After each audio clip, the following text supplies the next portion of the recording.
I was being pulled with my back to the direction of the pole and my face to the ground. I don't think I've ever seen the earth. It was a feeling I was about to leave. It wasn't as if I were in a tube. Because of the incredible pace at which I was traveling, a tunnel formed around me. When I see the white traces that a high-speed airplane leaves across the sky, I think of it.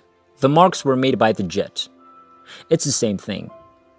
Even though there was no way of knowing what was going on at the time, there is no dread in this experience. It was at this point that I recognized I had died, that I had departed my body. It didn't bother me that this had occurred. I was at ease. The pace of travel began to slow, and I sensed that I was approaching a destination. 6 souls were present, and I could plainly see them dressed in the clothing of their time on Earth. 5 of them were men. 1 of them was a woman. I'd never met any of them before in my life. I realized right away that they all loved me deeply and unconditionally, and that they knew everything there was to know about me. They are now my greeting party, who came out to meet me at a predetermined location. At the moment, I had no thoughts about it. I was at ease, content, and unafraid. They absorbed me in their unwavering affection. Everything is out in the open. There are no feelings of shame, guilt, or deception. It isn't possible in that location. There is entire comprehension without even having to consider the need to comprehend. It is already there, complete comprehension with flawless clarity. I feel compelled to elaborate since there is a significant contrast between our physical experience and the true, after-death reality. Everyone can see all you are, feel, think, and believe since you are outside of your physical body, feel and understand with perfect clarity. What mattered the most was not what I did in my physical life. It was more important for me to be who I was on the inside, who I am in my soul, than it was for me to do anything physically. In other words, the most significant thing was who I was at the time in terms of my soul. This isn't to suggest that all of my life events had no impact on who I was. They would do so. Physical activities have an incalculable impact on the soul. It's difficult to put into words. It's as if I believe I could do awful things or think bad things about other people and yet be okay, as long as I remained a beautiful person on the inside. This is incorrect. It does alter your soul, and there's nothing that can be done about it. The person, me, that those experiences had made was more essential than the physical activities. When looking at another person in this realm, this is the focus. I couldn't tell you what the spirits who had greeted me had done in their physical life because I could not see them anymore, just as they could see me plainly. I could see, feel, and comprehend who they were on the inside. All of this occurs as a result of feelings and thoughts that arise in rapid succession. As they spoke, I could see their mouths move. However, I didn't hear in the same way that we do in the actual world. In the physical life, the element of time as we know it does not exist. For example, one of the spirits who received me remarked to another soul, "She's been through so much and should be allowed to stay," in a slow, begging, hesitating manner. At the rate he stated it, this would take 15 seconds to say in physical terms. It doesn't, however, take long to get there. Even while I realize this seems unusual, it is instantaneous. An individual in conversation is aware of the passage of time. In physical terms, however, time does not exist.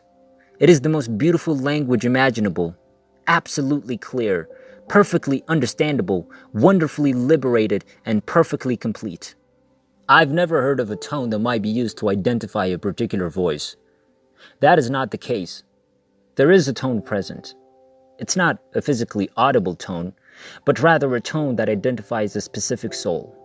This is going to be difficult for you to grasp, so I'm going to give it my all.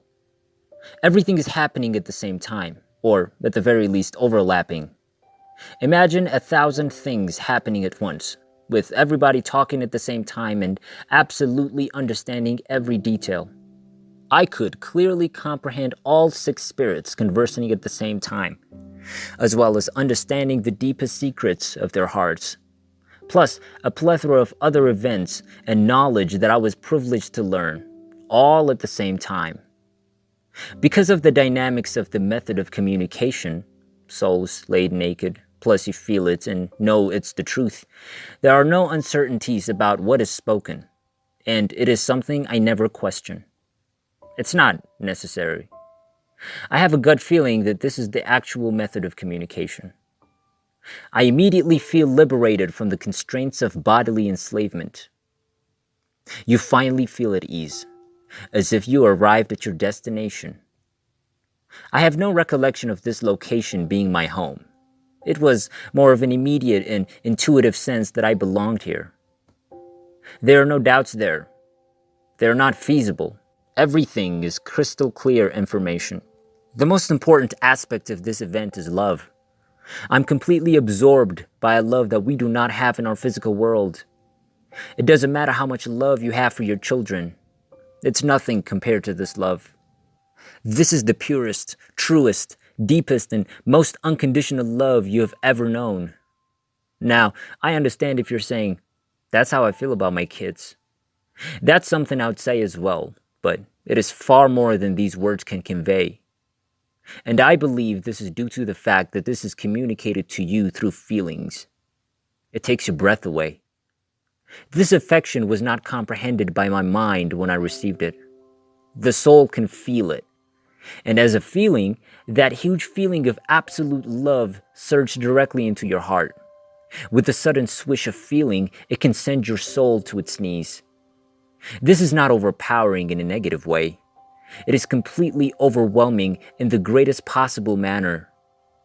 Once you have a taste of it, you'll never be the same. It's pure delight.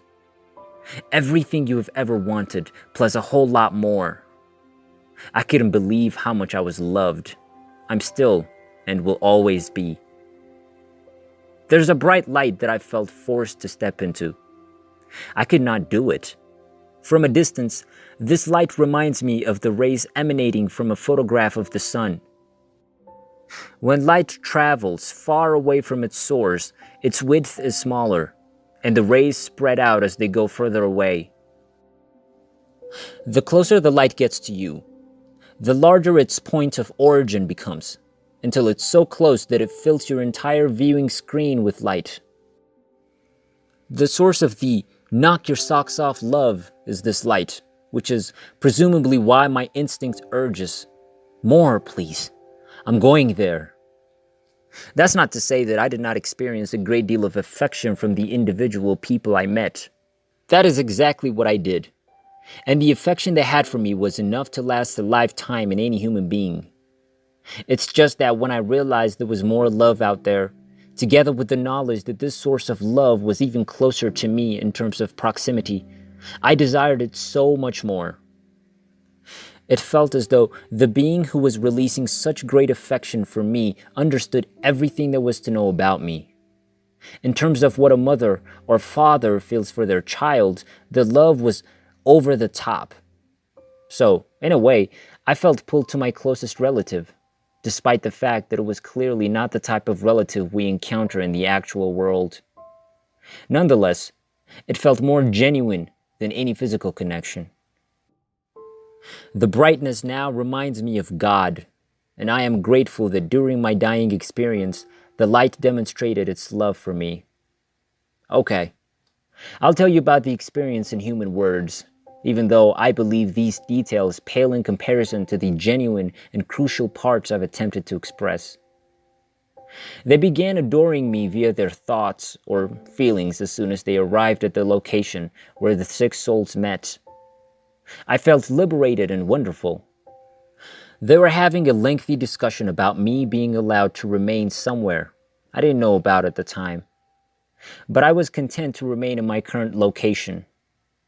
A deep blue-colored universe surrounded them, but it didn't feel dark. It was enjoyable. There was no such thing as land. It was as if they had come to meet me in a realm where there was no such thing as land. But it was not out of the ordinary.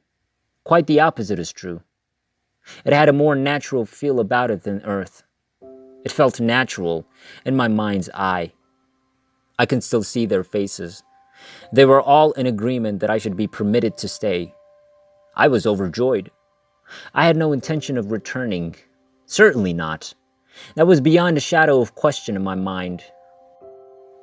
I would have been set free from the confines of my corporeal body.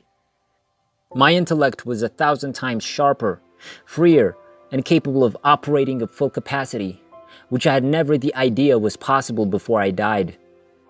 The love was unrivaled. I would never go back on my own volition. At the same time, I was looking at 1,000 photos related to the universe and history. I couldn't understand everything they said. However, I was given complete understanding of life, with a focus on the significance of enjoying each day as it comes, and the fact that we're all a part of the same whole. I was not a participant in the continuous debates about me. I was merely a bystander. The light then moved closer, and everyone became aware of it, and their attention was drawn to it. Everyone's attention was drawn to the approaching light, so there was a brief pause. A woman emerged from the darkness, entirely engulfed in light, the entire visual screen. Only she was encircled by the light, not the other 6 souls. This is difficult to put into words. It's as though the entire screen of your view is flooded with light when you stare at her. When I glance at the other spirits, though, they're all surrounded by a lovely blue background. Despite having a harsh disciplinarian look on her face, the woman, like the other souls, loved me passionately. She wore a black dress with a matching headpiece that was much older in design. The garment was long enough to cover her entire body, including her neck. She was an older woman with a weathered, gruff appearance. She was staring at me with a single continuous gaze. The other souls pleaded with her to let me say anything. She didn't say anything, thought or feeling, but she just kept staring at me, as though in intense analytical focus. There was a silence after the other souls had pleaded to their heart's delight. She stared at me for a while longer before saying, "She goes back." My heart sank to its lowest point. For the first time, I spoke up, pleading, "No, no, please no." She was unyielding. I conveyed to her my heartfelt regret that I would not be able to accompany her. My emotions were bursting at the seams. I would have to be coerced into it. Then it occurred to me that I was floating above my body. Then a nurse placed ice on my chest and instructed me to wake up. There was no bedding on me, so I was completely naked. I was disgusted by my own physique. It had no effect on me. The nurse pushed my left arm twice, soft but irritably, while saying, "Wake up!" After that, I felt excruciating pain and realized I was back in my body. My heart began to sink. I was disappointed to be back. The nurse noticed I had regained consciousness. "Open your eyes," she said numerous times. She then began stuffing small spoonfuls of ice chips into my mouth, telling me that my fever was too high and that I needed to eat ice all the time. She spooned it into my mouth until I passed out.